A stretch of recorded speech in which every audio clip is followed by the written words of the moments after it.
Welcome. Welcome, my friends. Welcome, one and all, in here, out there, all around the world, to The Late Show. I'm your host, Stephen Colbert.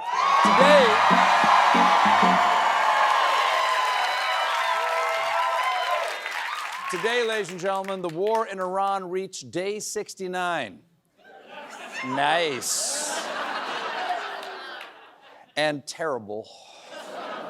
As of this taping, we still don't know how Iran's response to Trump's one-page peace offer will be, but we do know the White House is desperate for a deal before the midterms.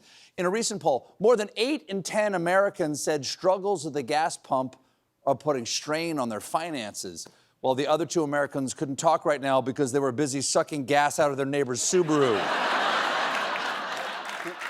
Yeah. Oh, how often I've sucked a Subaru.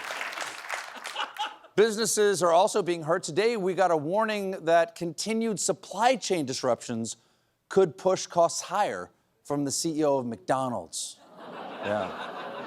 Perhaps this will finally show Trump the true cost of war.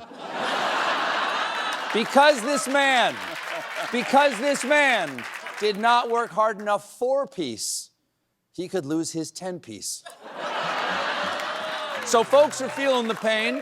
But there's a bright side, according to Trump economic advisor and guy the neighbors said was always so quiet and kept to himself. Kevin Hassett. Hassett went on the Fox Business and said that if you think the economy's bad, no, you don't.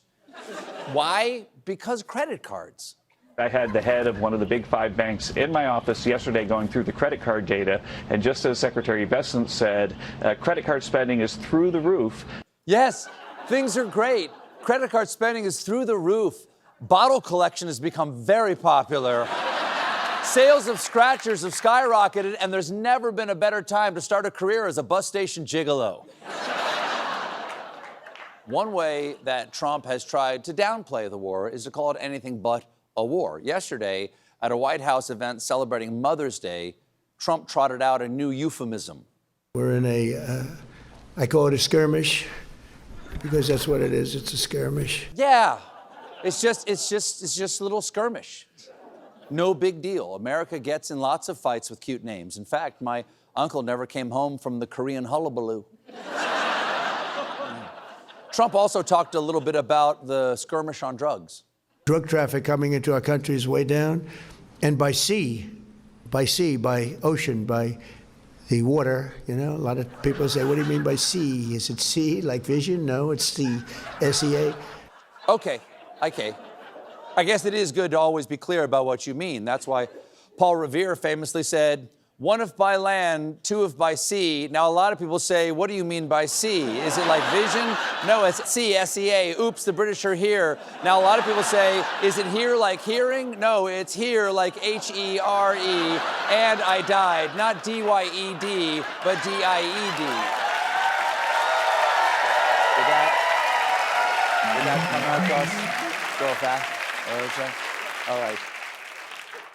One guy who is making Trump mad these days is Pope Leo, what with his far-left radical soy boy screed of war bad, peace good. And it was just earlier today, right? It was just today. The White House tried to smooth over relations with the Vatican by sending Secretary of State and non-player character in a video game about celibacy, Marco Rubio. According to the 2 sides, the meeting went okay, and they exchanged gifts. Pope Leo gave Rubio a pen made out of olive wood, with Pope Leo saying olive being, of course, the plant of peace. And to be outdone, our government gave the pontiff a small crystal football.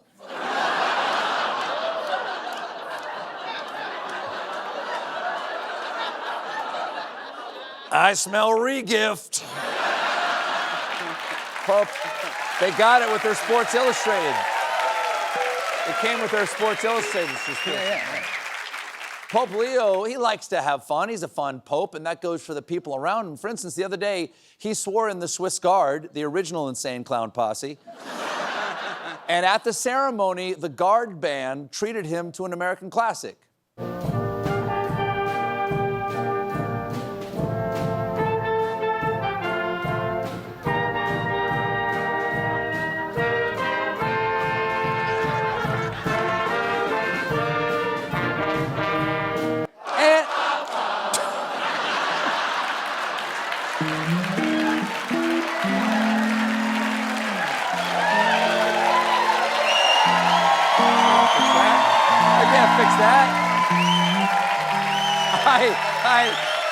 Now, for the record, I want you to know, for the record, I had a joke, but what you did was better.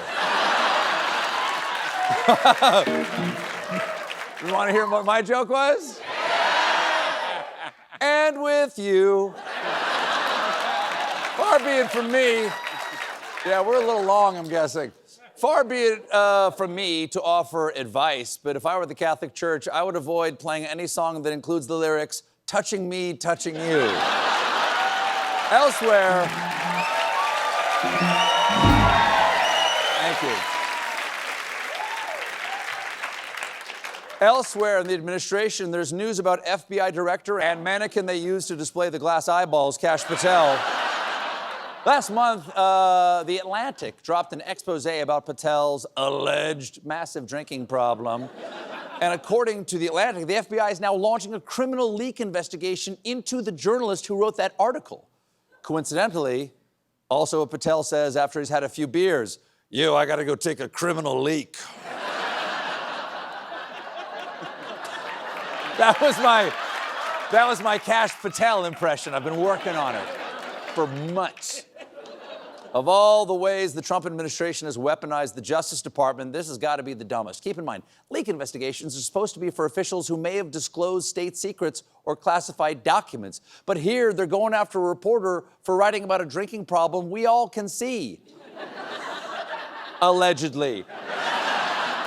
How did that reporter respond? Well, yesterday, she dropped a new article, Kash Patel's personalized bourbon stash. Oh, damn.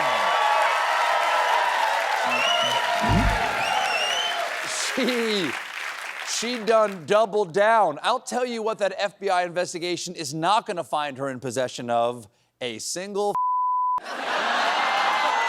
Let's talk about someone even creepier than Kash Patel, tech millionaire, and somehow not the weirdest guy at your Planet Fitness, Brian Johnson. Johnson, you may know, is famous for going to extreme lengths to live forever. You might remember him as the guy who once used his 17-year-old son's blood plasma to try and reverse his aging, slept with a tiny jetpack attached to his penis to monitor his nighttime erections, and then measured his son's nighttime erections and shared the data online. Well, just last week, Johnson took the weirdness to a whole new level, tweeting about his girlfriend, just gave Kate oral sex. Good night, everyone. That is the most eye-popping sign-off since Walter Cronkite said this. And that's the way I munch it down. Thank you.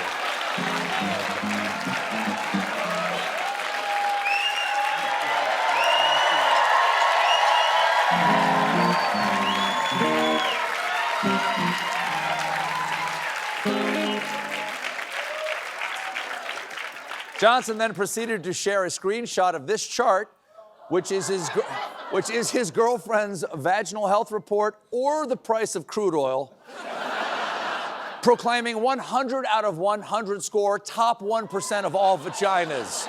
And I believe, correct me if I'm wrong, I believe top 1% means her vagina does not pay taxes.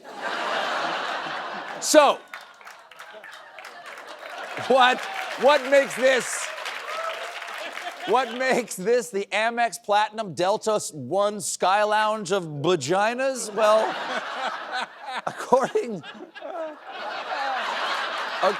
to the ironically named Johnson, his girlfriend's sample is dominated by the single most protective bacterial species a vagina can host, Lactobacillus crispatus, which is also the spell Harry Potter casts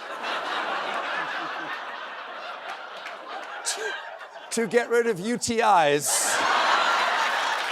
Expecto cranberry juice. Now,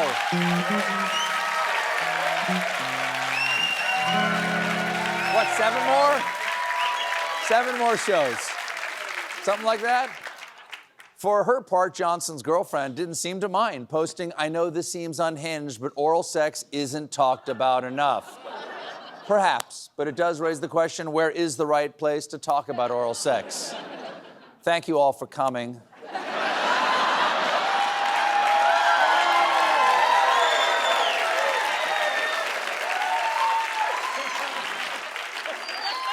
Grandma lived an incredible life.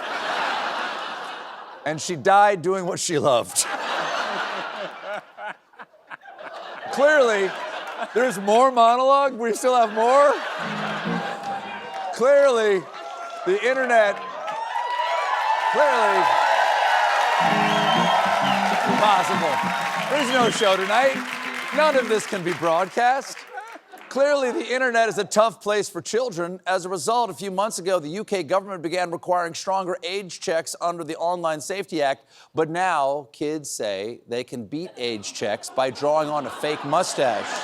Okay, not great. So how do we keep children from reaching inappropriate content on the internet? Here to comment is an age verification expert from the MIT Media Lab, Dr. Rial Grunup.